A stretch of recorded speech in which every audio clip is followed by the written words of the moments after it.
Okay, good morning, everyone. And I want to welcome you here today where we will be talking about our new bill that we just introduced, SB 1045, which will give San Francisco and other counties additional tools to address the human tragedy that we see unfolding on our streets every day with people who are severely drug addicted, severely mentally ill, and who are deteriorating and dying on our streets. First of all, I want to thank Community Housing Partnership and Gail Gilman for hosting us here today, and I want to thank the Mayor of San Francisco, Mark Farrell, and the President of the Board of Supervisors, London Breed, for being with us today and for partnering with us to move this important effort forward. SB 1045 will expand public conservatorships. This is not about private conservatorships or probate conservatorships where a family member steps in, say, for a parent with Alzheimer's. This is about public conservatorships so that San Francisco and other counties can step in for people who are incapable of making decisions for themselves, get them into housing, and get them into other life-saving services. We want these people on our streets who are dying to get the housing and the care that they need. We don't want them to end up in the criminal justice system, which unfortunately is what often happens now. We're often paralyzed by what we see every day on our streets, and it's easy to become numb. But we can't be numb. These are human beings. These are San Francisco residents. These are people who need help, and we need to help them. The current public conservatorship laws are simply too rigid to allow counties to help those who are in the greatest distress on our streets. Too often, after an initial 72-hour hold or perhaps a 14-day hold, people sober up and become more lucid, and there's no longer a basis to continue to work with them and to conserve them, even though it will become a revolving door. They'll be back on the streets and back in the hands of the city before long.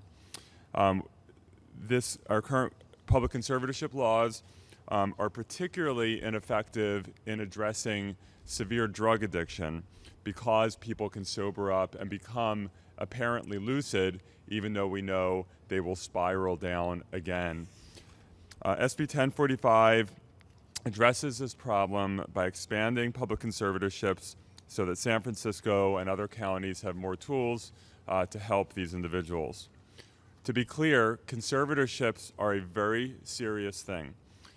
They take someone's liberty away temporarily, and the county steps in and makes basic decisions for them until they become healthy and are able to become independent and make those decisions for themselves.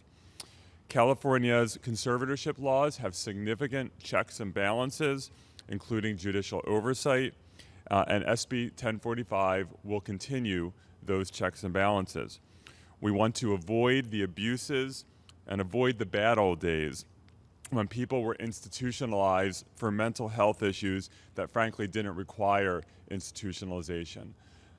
Only a tiny percentage of people on our streets, perhaps 1% of our homeless population, fall into the category that we're talking about here. The vast, vast majority of homeless people in San Francisco, this bill has nothing to do with them. This is for a tiny population that is dying on our streets, that is in the ER all the time, that is being taken to the psych emergency room repeatedly. People we need to help. This is a life or death situation, and it is beyond inhumane to just sit back and watch as these people die. SB 1045 is part of a broad collaboration between, at this point, San Francisco and Los Angeles. My legislative partner in this endeavor is Senator Henry Stern from Los Angeles County, and our co-authors are Senators Ben Allen and Stephen Bradford, also from LA. In addition, a separate bill has been introduced in the Assembly by two Los Angeles Assembly members, Miguel Santiago and Laura Friedman, and we are working closely with them to move both bills forward and to be a partnership. Of course, we have with us today our mayor and the president of our Board of Supervisors. In addition, in the last few weeks, both the Los Angeles County Board of Supervisors and the Los Angeles City Council have passed resolutions with overwhelming votes asking the state to change its public conservatorship laws for exactly what we're talking about here today. In the coming months, we will work closely with our counties and cities, with advocates and others to craft a bold and comprehensive bill that will save lives and that will protect the civil liberties and the lives of people on our streets. I also just want to note that this bill is in many ways a legacy bill for Mayor Ed Lee. Mayor Lee was passionate about getting homeless people off the streets, about getting people healthy, and before he died, he made a number of commitments that I know Mayor Farrell and President Breed are moving forward to get people off the streets and save lives. This bill is really honoring and advancing Mayor Lee's legacy of making sure that this city works for everyone. So I'm thrilled that we have our city leadership here today. And I want to start by asking the mayor of San Francisco, Mark Farrell, to come on up.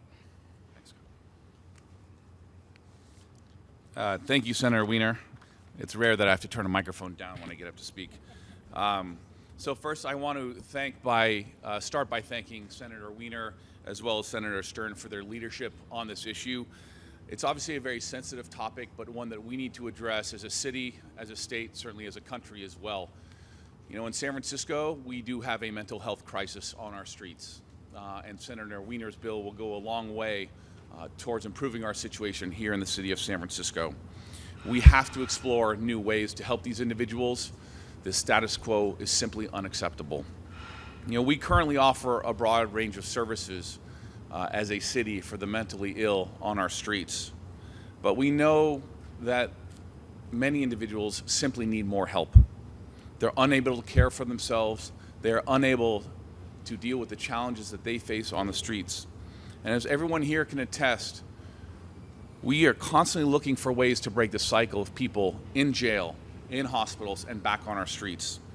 We need to do everything we can to help these individuals that have these behavioral challenges. And as Senator Wiener mentioned, I do want to take a moment to thank and acknowledge Mayor Ed Lee for his legacy on this issue. This was an issue he cared very passionately about, something that I worked very closely with him on. In many ways, this bill is a continuation of that legacy.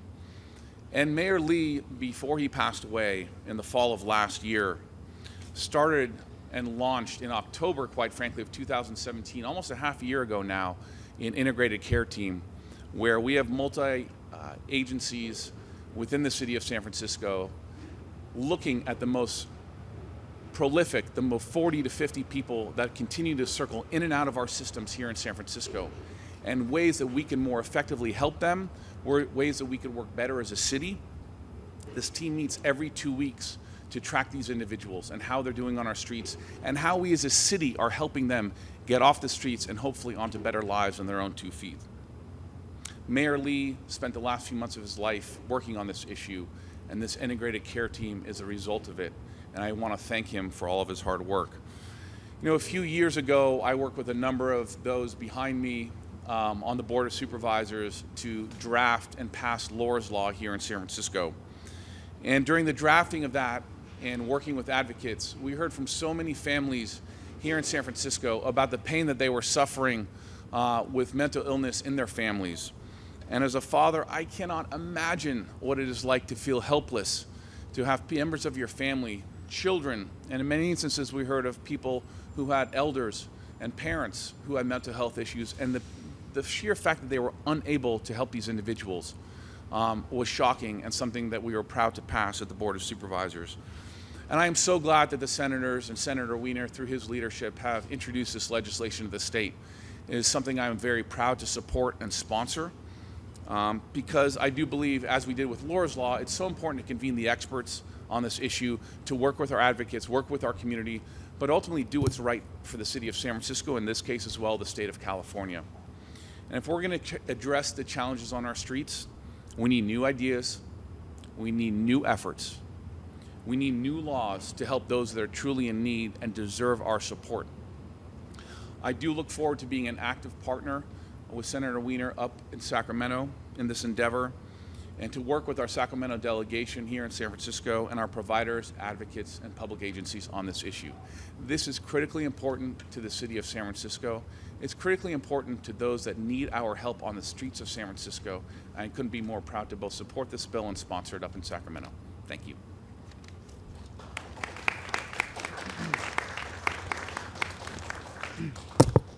Thank you, Mayor Farrell. I now want to ask up the President of the Board of Supervisors, London Breed, who I know is also introducing legislation, as this is a state-local partnership.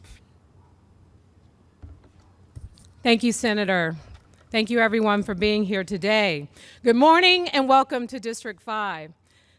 I'm excited to be here at the Richardson Apartments because right here is the product of hard work and the investments that we need to make as a community and as a city to stabilize and house the most vulnerable population we have in our city. For those of you who don't know, this beautiful property was opened in 2011. And thanks to the work of Community Housing Partnership, who is here today, these 120 units of supportive housing have transformed lives of countless individuals who were all formerly homeless. What our residents grappling with mental illness, substance abuse, and homelessness need is a comprehensive, individualized approach, one that is consistent, compassionate, and focused on ensuring that they are stabilized, healthy, and housed for the long term. Not one organization or city department or family member will achieve this goal alone, and no one policy change will be able to account for every personal struggle. But we must do more. We must have bold and creative ideas, and we must make individuals suffering from severe mental illness, chronic homelessness, and substance abuse a priority in the city. Just like the approach that is used here at Richardson Apartments, coupling housing with supportive services, these individuals have an entire village of people working hard every single day to help deal with a multiple of issues. We have high-risk individuals who are suffering from severe mental health issues on our streets right now that aren't getting the same services. We all see them, but we cannot ignore them. Sometimes they get arrested for a day or receive a shelter bed for a day or hospitalized, but before you know it, they're back on the streets. We as a city have so many amazing resources and programs to help with those mental health issues, but there are far too many hurdles to get people the help they actually need quickly and consistently. I've personally tried to help individuals in my district, and it's been incredibly frustrating to run into the limits of state law and sometimes our city system. For example, there's an elderly man who resides in the Haight-Ashbury that I often visit and check on. For privacy purpose, I'll just call him Bobby. Bobby is mostly harmless, but he's a schizophrenic and struggles with severe trauma. And sometimes he gets taken advantage of. When he cashes his Social Security check, he gets robbed. He sometimes gets beat up. People give him a hard time. And when his mental health issues flare up, he sometimes becomes a harm to himself and a harm to others. His rage festers and becomes uncontrollable. And he becomes unable to take care of himself or his own basic needs. What Bobby really needs is someone to take care of him, making sure that his basic needs are met and ensuring that he is on a regiment plan towards stabilization and that he has housing. He can't do it alone. I personally have tried to help him get into shelter services, which he refuses to stay. But given our limited ability to conserve individuals and get them into a long-term plan, nothing seems to stick. Despite my attempts over the last 3 years, Bobby is still on our streets.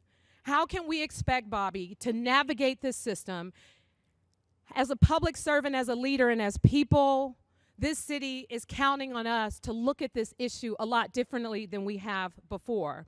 We have to go beyond the status quo. When our systems aren't working for people like Bobby, we can't blame him. We have to take a hard look at the system, identify what's not working, and figure out a way in which we can restructure the services to wrap them around this individual. It's our job to make it work for them. And that's precisely what we're announcing this week. Coupled with these much-needed changes to state law proposed by Senator Scott Wiener, I'm introducing legislation that will do two main things.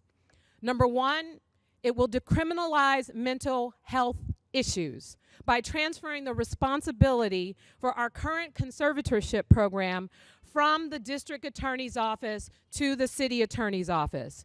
These cases should not be treated as a crime, but as a civil matter, the same way we treat child and family law in the city. And number two, it will codify a mental health service program that will serve the city's highest risk individuals, those like Bobby. It will entail case conferencing with the 5 departments that are currently working together to address some of our most at-risk individuals. Those departments include the Department of Public Health, the Department of Homeless and Support Services, the Department of Aging and Adult Services, the San Francisco Police Department, and the BART Police. It's a focused effort by 5 agencies to collaboratively treat and monitor our city's highest risk individuals struggling with mental health issues. This wraparound approach will provide a full, completion of services with the goal of getting individuals stabilized, healthy, and housed for the long run. Getting and keeping these individuals stabilized and housed is the compassionate approach that we need to help them and to address the challenges that many of our residents and our businesses see on the streets every day. These are legislative, programmatic, and administrative reforms that I've been working on for the past year, and I'm so happy to be standing with our state leaders to push them forward. And I want to thank Senator Wiener for his leadership in Sacramento. I want to thank District Attorney George Gascon and City Attorney Dennis Herrera for working with us on this legislation. I want to thank Director Barbara Garcia, who's been a tireless advocate for these efforts. And I want to thank the Department of Aging and Adult Services, San Francisco Police Department, and the BART Police, and the folks who are working with us on this multi-agency approach. And I also want to thank, along with my colleagues here today, Supervisor Safai, I want to thank Mayor Ed Lee, because he worked collaboratively with my office for the past year on this particular issue, and just his leadership and his support and working with me on this issue has been just amazing, and to see it come to life in this way is truly amazing. I will be introducing the legislation tomorrow at the Board of Supervisors, and I look forward to it passing along with Senator Wiener's legislation on the state level. Working together collaboratively is going to help us address this crisis, and we will see the difference in the lives of the people that we save on our streets every single day. Thank you.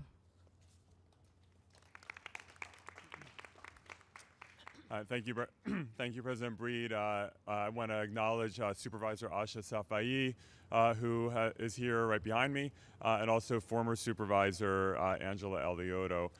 In addition, we have several department heads here today, and this will be an interdepartmental effort from the Human Services Agency, Trent Rohr, and from the Department of Aging and Adult Services, Shireen McSpadden.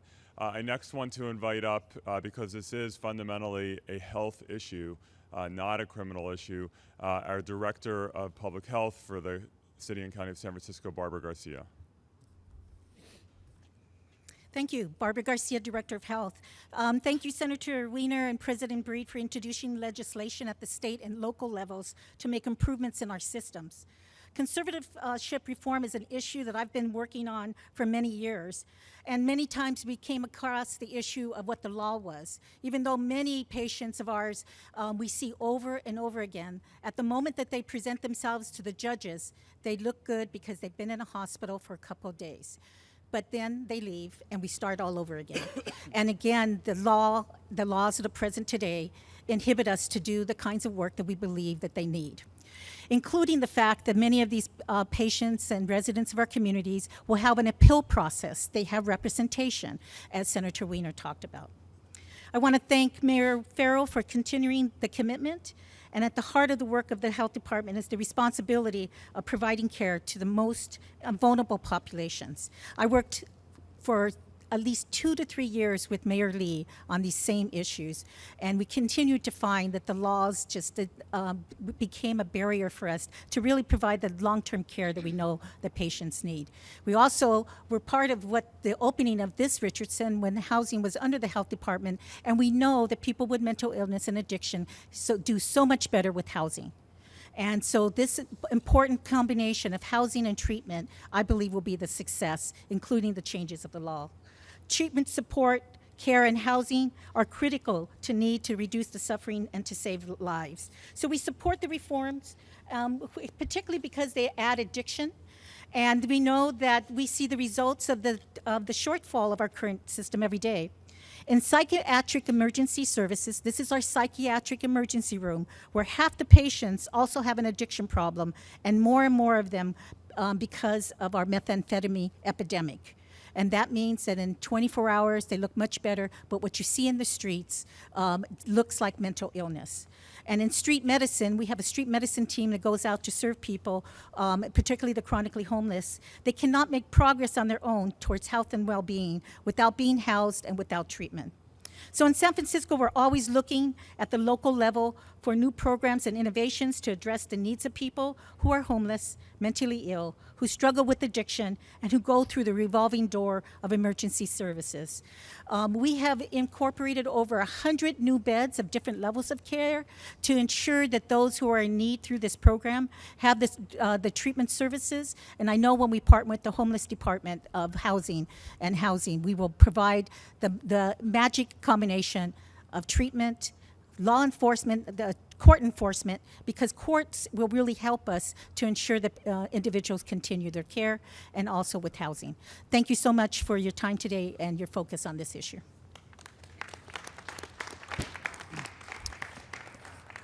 Thank you, Director Garcia. And then finally, I want to bring up our host, Gail Gilman, the Executive Director of Community Housing Partnership, an organization whose I think only job is to house homeless people. And they do a fantastic job getting people stable in supportive housing. And so, Gail, thank you again for hosting us, and come on up. Thank you, Senator Wiener. Again, Gail Gilman with Community Housing Partnership, and I too want to thank Senator Wiener and President London Breed for introducing these pairs of legislation both at the state and local level.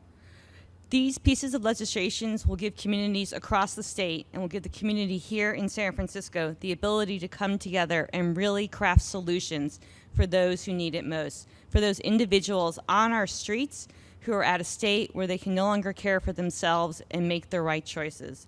This will also give providers like Community Housing Partnership the opportunity to provide interventions to individuals actually living in housing who sometimes get so entangled in their addiction or their mental health that they put that very housing at risk. We struggle every day with maintaining healthy communities and ensuring that all of our residents, from those who are thriving and going back to work and those who are struggling with addiction and mental health, get the services they need. This pair of legislation, both at the state level to give local municipalities the authority to do their own planning and to push that envelope, and the legislation that President Breed is introducing will give communities like San Francisco the ability to take individuals suffering on our streets, provide them care, treatment, and housing, and also will, hand in hand, give the ability of those of us who operate supportive housing here in San Francisco to provide short-term solutions for individuals who may not see in that moment what they truly need.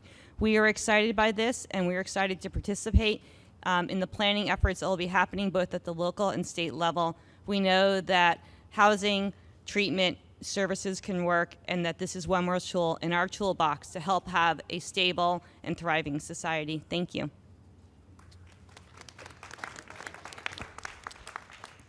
Okay, that concludes this press conference. Happy to answer any questions.